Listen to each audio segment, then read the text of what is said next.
La presidenta electa de México, Claudia Sheinbaum, le apuesta al continuismo al nombrar a 6 miembros de su futuro gabinete.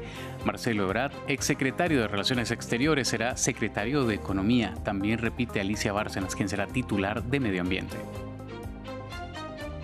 Nicolás Maduro firmó junto a 8 candidatos a la presidencia un acuerdo que obliga a reconocer el resultado de las elecciones sin dejar margen para posibles reclamos.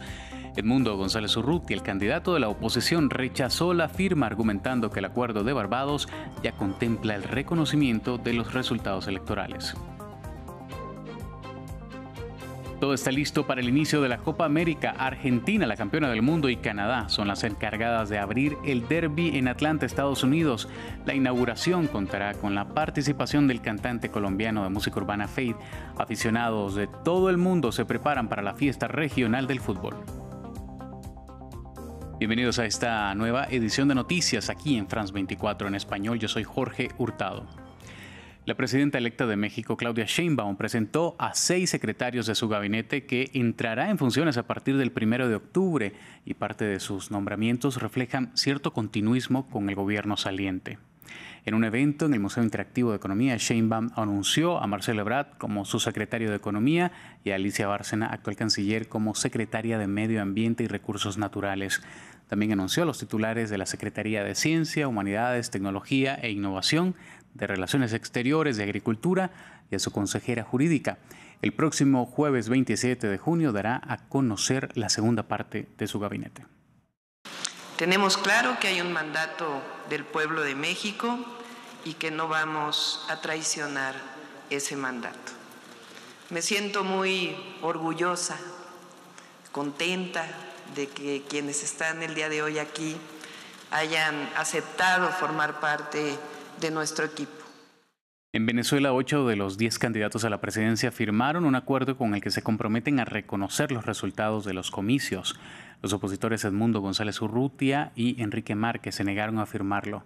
Daniela Zambrano, corresponsal de France 24, nos cuenta por qué. Este acuerdo fue suscrito por 8 de los 10 candidatos que van a participar en los comicios presidenciales en Venezuela el próximo 28 de julio, incluyendo el propio presidente Nicolás Maduro. Sin embargo, el candidato de la coalición opositora, Edmundo González Urrutia, no firmó el documento por considerar que es precisamente el gobierno quien viola los acuerdos previamente suscritos, como es el caso del Acuerdo de Barbados, al, por ejemplo, revocar la invitación como observador electoral a la Unión Europea y aumentar la persecución política. Recordemos que en las últimas semanas la oposición ha denunciado que al menos 37 dirigentes entre políticos y sociales vinculados a la campaña de Edmundo González y el partido de María Corina Machado han sido detenidos o perseguidos. También se conoció la inhabilitación de 10 alcaldes opositores que manifestaron públicamente su respaldo a la candidatura de Edmundo González, y esta mañana se conoció la detención de otro alcalde en el estado Táchira que, aunque se le vincula a supuestos hechos de corrupción, la oposición considera que también es un hecho político. ¿Pero qué contenía este acuerdo suscrito ante el CNE? 9 puntos, entre ellos reconocimiento al Consejo Nacional Electoral como única instancia legítima para organizar y vigilar el proceso electoral, reconocimiento al cumplimiento de las garantías electorales que la oposición ha dicho se han violado, exigir el levantamiento de sanciones, rechazo a hechos violentos y el respeto a los resultados. Ha dicho además el candidato opositor Edmundo González que es un documento que no ha sido producto del diálogo y el consenso, sino impuesto de forma unilateral. Recordemos que inicialmente esta propuesta vino por parte del presidente de la Asamblea Nacional y dirigente del PSV, Jorge Rodríguez, y también del propio presidente Nicolás Maduro, quien al suscribir el acuerdo aseguraba que garantizaba la paz en el país. El Ministerio de Relaciones Exteriores de España calificó de desviación a las normas diplomáticas esperadas por parte del presidente argentino Javier Milei, quien decidió evitar reunirse con altos funcionarios del gobierno durante su visita planeada esta semana a España. Sería la segunda gira del argentino al país sin reunirse con el gobierno. Milei aterrizará el viernes en la base aérea de Torrejón de Ardoz en medio de una disputa diplomática entre Madrid y Buenos Aires por comentarios que hizo el mes pasado contra Pedro Sánchez y contra su esposa. En Medio Oriente crece el distanciamiento entre el gobierno del primer ministro Benjamín Netanyahu, exfuncionarios israelíes y el ejército sobre el rumbo de la guerra. El exjefe del ejército, Gadi Eisenkot, también miembro del gabinete de guerra, dijo que el principal objetivo del conflicto contra Gaza es la destrucción del gobierno de Hamás. Antes, Daniel Hagari, el portavoz del ejército, aseguró que quien piense que Israel pueda eliminar a Hamás se equivoca. Ampliamos. Al comienzo de su devastadora ofensiva en la Franja de Gaza, Israel se fijó un ambicioso objetivo: destruir a Hamás. El miércoles, el portavoz del ejército israelí expresó públicamente sus dudas de que esto fuera siquiera posible. Hamás es una ideología. Hamás está arraigado en los corazones de la población de Gaza. Para eliminarlo, para sustituir a quienes dirigen los servicios públicos, a quienes distribuyen alimentos o los roban, tiene que surgir una alternativa. Es una decisión que debe tomarse políticamente y el ejército la pondrá en práctica. Mientras no sea así, Hamás seguirá existiendo. Hamás no desaparecerá de Gaza, no desaparecerá. La declaración causó confusión y provocó la reacción inmediata de la oficina de Benjamin Netanyahu. Señaló que la destrucción de las capacidades militares y gubernamentales de Hamás se ha definido como uno de los principales objetivos de la guerra. En respuesta a Netanyahu, el ejército emitió otra declaración en la que aclaraba lo que su portavoz quería decir. En sus palabras, el portavoz del ejército israelí se refirió a la destrucción de Hamás como una idea y lo dijo de manera clara y explícita. Cualquier otra afirmación es sacar las cosas de contexto.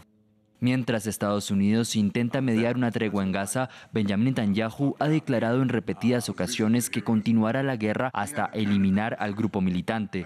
Pero el propio gobierno parece dividido sobre la cuestión del futuro de Gaza después de la guerra. Por un lado, el ministro de Defensa es partidario de que el enclave sea gobernado por entidades palestinas. Por otro, el ministro de Seguridad Nacional, Ben Gvir, quiere que sea anexionada por Israel.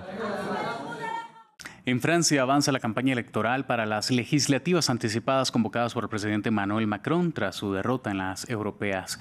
Este miércoles, la economía se ubicó en el centro de la carrera hacia la Asamblea Nacional. Los tres principales bloques políticos, Agrupación Nacional de Extrema Derecha, el Nuevo Frente Popular de Izquierda y el macronismo Juntos por la República, presentaron sus planes económicos ante el movimiento de empresas de Francia, la patronal francesa. Samuel Salgado Castro nos explica más en el siguiente informe. ¿Cómo llegar a fin de mes?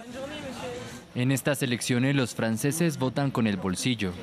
La pérdida de poder adquisitivo preocupa a casi todos los franceses y los candidatos hacen toda clase de propuestas intentando conquistar al electorado. El Nuevo Frente Popular, una alianza de izquierdas que incluye a los socialistas, ecologistas, la Francia Insumisa y otros, anuncia que los primeros 15 días de su gobierno serían de ruptura con todo lo hecho por Macron. Aumentar el salario mínimo a 1.600 euros e indexar los salarios a la inflación, restablecer el impuesto a la riqueza y abolir exenciones introducidas por Macron, derogar la reforma pensional que elevó la edad de jubilación a 64 años, congelar precios de productos de primera necesidad, rechazar las restricciones que impone el Pacto Presupuestal Europeo. Jordan Bardella, el candidato de la Agrupación Nacional de Marine Le Pen, busca un mayor gasto público que podría costar entre 70 y 100 mil millones de euros al año. Entre las propuestas está la reducción del IVA a combustibles y electricidad del 20% al 5,5%, derogación de la reforma pensional de Macron, ahorro fiscal severo reduciendo los aportes de Francia a la Unión Europea y privatización del audiovisual público. El primer ministro de Macron, Gabriel Attal, anunció el programa del oficialista Juntos por la República. Promete no subir impuestos, reducir en un 15% la factura de energía a los hogares, aumentar la prima Macron de 6.000 a 10.000 euros y suprimir los gastos notariales para favorecer a la clase media. Diversos institutos calculan en miles de millones de euros el costo de estas promesas electorales, que en muchos casos no está claro de dónde saldrán. En noticias del fútbol, Argentina, campeona del mundo, liderada por Lionel Messi, se enfrenta contra Canadá en el debut de la Copa América en Atlanta, Georgia. Hasta ahí llegaron cientos de fanáticos de ambos equipos. Los argentinos, que ganaron en el torneo en 2021 y alzaron la Copa del Mundo en 2022, quieren reconquistar el torneo de las Américas. Llegaron a la final en 2015 y 2016 y terminaron terceros en el 2019. Este año hay 10 equipos suramericanos y 6 de Norteamérica, Centroamérica y el Caribe. Es la edición 48 y la segunda realizada en Estados Unidos. Así llegamos al final de esta edición. Usted continúe con más de la programación regular de France 24 en español.